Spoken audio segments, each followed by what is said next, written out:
So hey guys, welcome to another video. And video start करने से पहले मैं बस ये कहना चाहता हूँ कि आज जो है वो हम 208 प्लस सब्सक्राइबर्स से ज़्यादा हो गए हैं। जब मैंने स्टार्ट किया था तब मैंने सोचा नहीं था कि मैं कभी 208 सब्सक्राइबर्स पहुँच भी पाऊँगा या 208 लोग जो है वो मुझे सब्सक्राइब भी करेंगे। तो आप सबका थैंक यू कि आप फार्मूला 1 देखने में इंटरेस्ट है। तो चलिए स्टार्ट करते हैं। तो आज हम बात करने वाली है बेल्जियम ग्रैंड प्री की। तो सबसे पहले जो है वो टाइमिंग्स देख लो कि 17 जुलाई, 18 जुलाई, 19 जुलाई।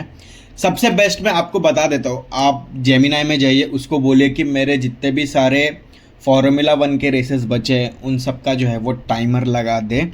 तो वो इजीली जो है वो आपको मैच स्टार्ट होने से पहले या क्वालिफाइंग हो गया प्रैक्टिस स्टार्ट होने से 30 से 15 मिनट पहले जो है वो आपको नोटिफाई कर देगा। तो वो सबसे बेस्ट तरीका है, मैं भी यही करता हूँ।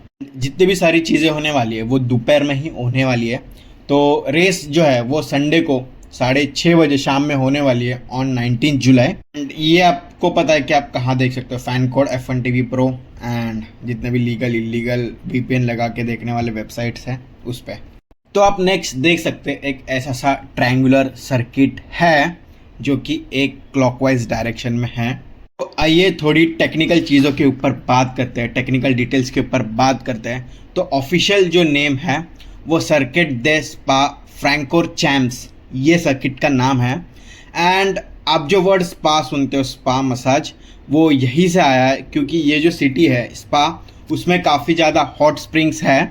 एंड फ्रैंकोरचैम्प्स का मतलब जो है वो ओपन लैंड है, ऐसा कुछ है। तो वो दोनों कंबाइन किया गया एंड वहीं से जो है ये नाम आया है। एंड ये जो रेस है वो स्टीवॉल्ट वॉलोनिया बेल्जियम में जो है वो होने वाली है।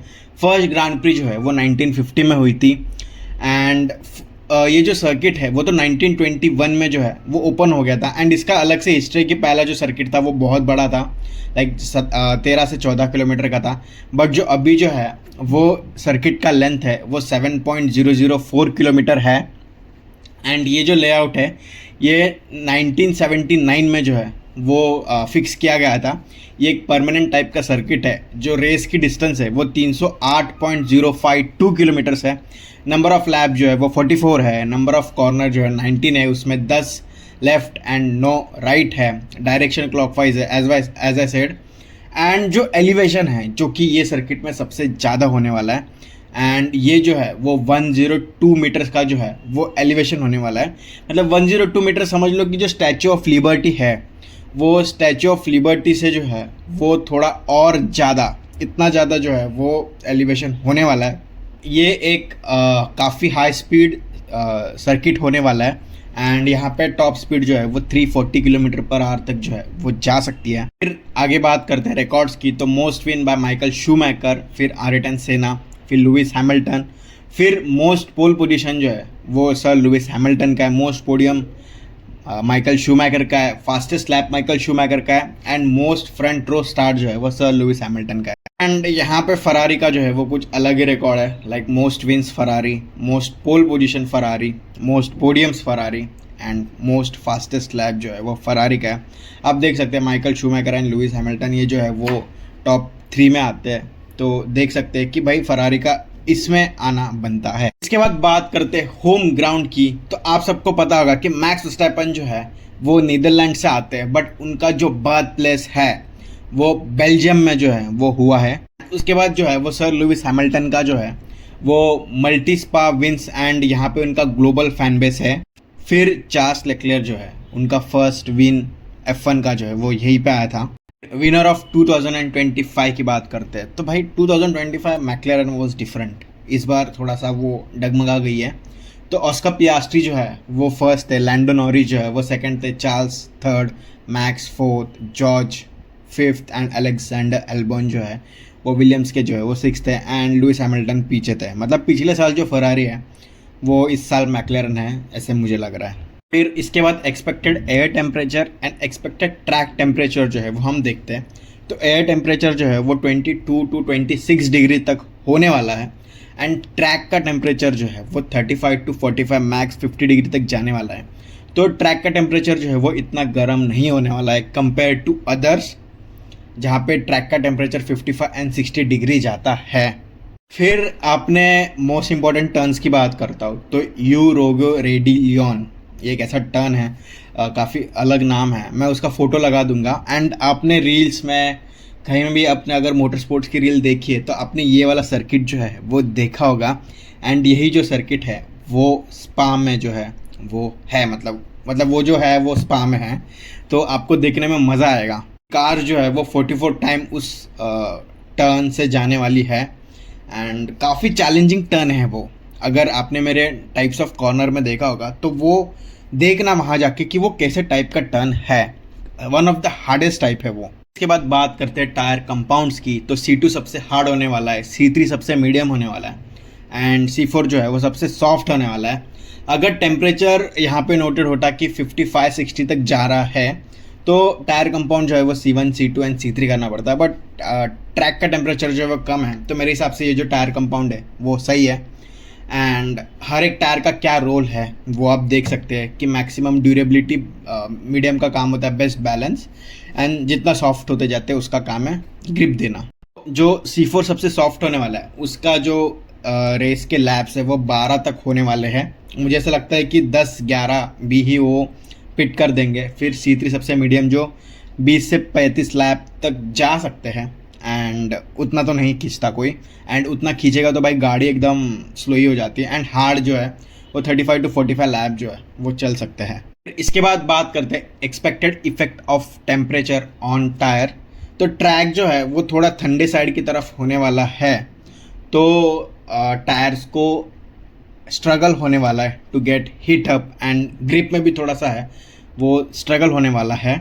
जैसे जैसे रेस आगे बढ़ते जाएगी ट्रैक का टेम्परेचर बढ़ता जाएगा तो डिग्रेडेशन जो है वो टायर का अच्छा खासा होने वाला है। तो इसके बाद जो है वो मैंने एक ऐसी लिस्ट डाली है जहाँ पे बताया कि कॉर्नर है, टाइप ऑफ कॉर्नर है एंड मोस्ट इफेक्टेड टायर है एंड डिग्रेडेशन लेवल जो है वो क्या होने वाली है।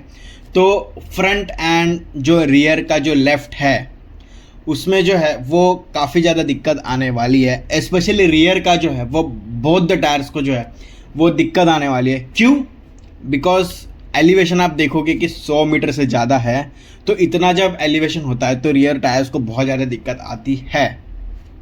इसके बाद बात करते हैं पिट स्ट्रैटेजी की। तो अगर एक पिट स्टॉप स्ट्रैटेजी है तो मीडियम से स्टार्ट करके हार्ड पे, या हार्ड से स्टार्ट करके मीडियम पे, या अगर 2 पिट स्ट्रैटेजी है तो सॉफ्ट मीडियम मीडियम, या सॉफ्ट एंड हार्ड एक ही ऐसे भी हो सकता है। डिपेंड ऑन दैट कि रेस कैसी जा रही है, क्या पहले कोई ठुक रहा है नहीं ठुक रहा है, कैसे क्या हो रहा है। तो front tyre risk as I said की हाई होने वाला है एंड रियर टायर रिस्क भी जो है वो भी अच्छा खासा होने वाला है।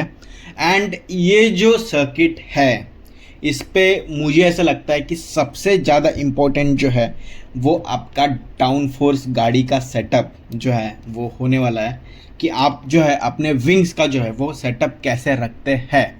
अगर आपका थोड़ा भी सेटअप जिसमें ज़्यादा डाउन फोर्स हुआ तो आपके टायर्स इतने जल्दी डिग्रेड होने वाले हैं, आप जो है वो माइक पे सुनने वाले हो कि भाई डिग्रेड हो रहा है, वाइब्रेशंस आ रहे हैं। एंड अगर आप कम रखते हो तो आपका ओवर स्टीयर का जो चांसेस है एंड अंडर स्टीयर का, दोनों का चांसेस जो है वो दिख सकता है हमें कि गाड़ी ऐसे घूमते कहीं जा रही है, उड़ रही है, कुछ तो हो रहा है भाई ट्रैक में, क्योंकि ये जो ट्रैक है वही ऐसा है। एंड बाई चांस बारिश आ गई तो भाई अलग ही लेवल होने वाला है। जो टीम्स अपग्रेड करेंगी वो मोस्टली ड्रैग जो है वो कम करने के लिए एंड विंग का जो सेटअप है वो अच्छा करने के लिए करेगी।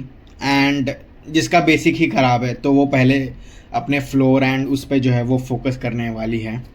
इंजन हो गया, सस्पेंशन हो गया, एरोडायनेमिक्स हो गया, टायर्स हो गया, कूलिंग सिस्टम हो गया, बैटरी मैनेजमेंट हो गया, इन सब पे जो है वो बहुत ज़्यादा स्ट्रेस होने वाला है। एंड ये जो रेस है वो काफ़ी एक हाई स्ट्रेस वाली जो है रेस है वो होने वाली है। आप देख सकते हैं कि जो टर्न 5 है उस पे जो है वो सबसे ज़्यादा आप हार्वेस्ट कर सकते हो, फिर टर्न 18 to 19, फिर टर्न 1 एंड सो ऑन, कि ये जो जोन्स है वहाँ पे आप सबसे ज़्यादा बैटरी हार्वेस्ट कर सकते हो। सबसे ज़्यादा डिप्लॉयमेंट जोन जो है वो टर्न 1 से टर्न 2, फिर टर्न 4 से टर्न 5 एंड सो ऑन। इसके बाद बात करते हैं मेरे प्रेडिक्शंस की। तो मेरे को ऐसा लगता है कि मर्सिडीज़ मॉन्स्टर होने वाला है, क्योंकि इंजन बहुत ज़्यादा पावरफुल है। तो एलिवेशन में उनको बहुत ज़्यादा बेनिफिट दिख सकता है, अनटिल एंड अनलेस वो जो है वो अपना एरोडायनेमिक सेटअप में थोड़ा टट्टी ना कर दे। बट मर्सिडीज जैसी टीम जो है वो एरोडायनेमिक्स में टट्टी नहीं करेगी, तो majority of the chances Mercedes के लगते हैं। बट फरारी काम नहीं है, फरारी का एरोडायनेमिक सिस्टम थोड़ा अच्छा चल रहा है, उनका पिकअप अच्छा मिल रहा है, फरारी अच्छा कर रही है। बट स्टिल हर एक जो रेस है उसमें अलग टाइप ऑफ सेटअप लगता है। तो अगर पिछले रेस में अच्छा था तो दैट डजेंट मीन कि इस बार जो है वो अच्छा होगा। But majority of the time वो एक्सपीरियंस रहते तो वो कर लेते हैं। बट इस साल का कुछ नहीं बोल सकते भाई। बाकी फिर मैक्स वर्स्टैपन की भी जो गाड़ी है वो अच्छा करते हुए दिख रही है। फिर ऑस्कर एंड लैंडो, ये पता नहीं, लाइक ये ब्लैक हॉर्स होने वाले, क्या पता मैकलेरन जो है वो सुधर जाए एंड उन्होंने अपनी गाड़ी जो है वो बेटर कर दी हो। एंड क्या पता वो लोग कभी पोडियम में 3 या 4 आने के चांसेस है। बट फर्स्ट एंड सेकंड जो है वो मर्सिडीज़ या लुइस हैमिल्टन में से कोई मार दे, अनटिल एंडलेस पता नहीं।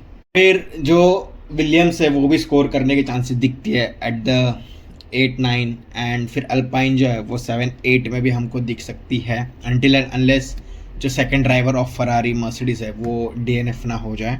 कि किमी जो है वो मेरे को लगता है कि करेंगे, अच्छा ही करेंगे। But George if he is not disqualified या किमी इज़ नॉट डिस्क्वालीफाइड तो पता नहीं यार, काफ़ी टफ कंपटीशन होने वाला है, एकदम नेक टू नेक चल रहा है।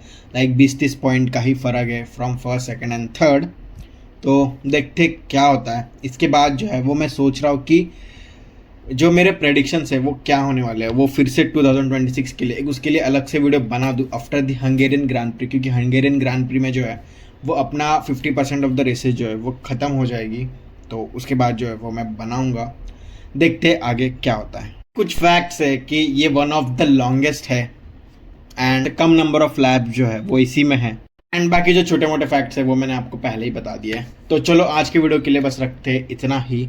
आप जो है वो मिस मत करना भाई, ये जो फार्मूला 1 है काफ़ी इंटरेस्टिंग सा जो है ये फार्मूला 1 होने वाला है। तो आप जो है वो जेमिनाई में सीधा आपको सिर्फ बोलना है कि भाई रिमाइंडर सेट कर दे एंड दैट्स इट, बस इतना ही करना है। तो आज की वीडियो के लिए बस इतना ही। एंड अगर आपको फार्मूला 1 देखना है तो मेरे पुराने थोड़े से वीडियोज़ हैं जिसमें मैंने इन्फॉर्मेशन देने का ट्राई करा है, तो वो आप जाके देखना। And thanks for 208 subscriber and I wish कि ये जितने भी बड़े लाइक आप सबका प्यार हो एंड मेरे जो रियल सब्सक्राइबर्स है वो बड़े, ऐसे नहीं कि कोई जेलसी या फेक या कुछ भी हो, मेरे को ये सब पसंद है भी नहीं। एंड बाकी जो है वो मैं फीफा वर्ल्ड कप देख रहा हूँ एंड भाई अर्जेंटीना क्या मस्त कर रही है। कि आपकी फेवरेट टीम कौन से होने वाली है। लाइक ये संडे जो है वो काफ़ी टाइट एंड पैक होने वाला है, लाइक फार्मूला 1 रेस एंड फिर फीफा का फाइनल बहुत तगड़ा होने वाला है। आप बताना कि आपका क्या फेवरेट है एंड आप किसको सपोर्ट करते हो इन F1 एंड फुटबॉल के फाइनल में। तो आज की वीडियो के लिए बस इतना ही, चलो बाय।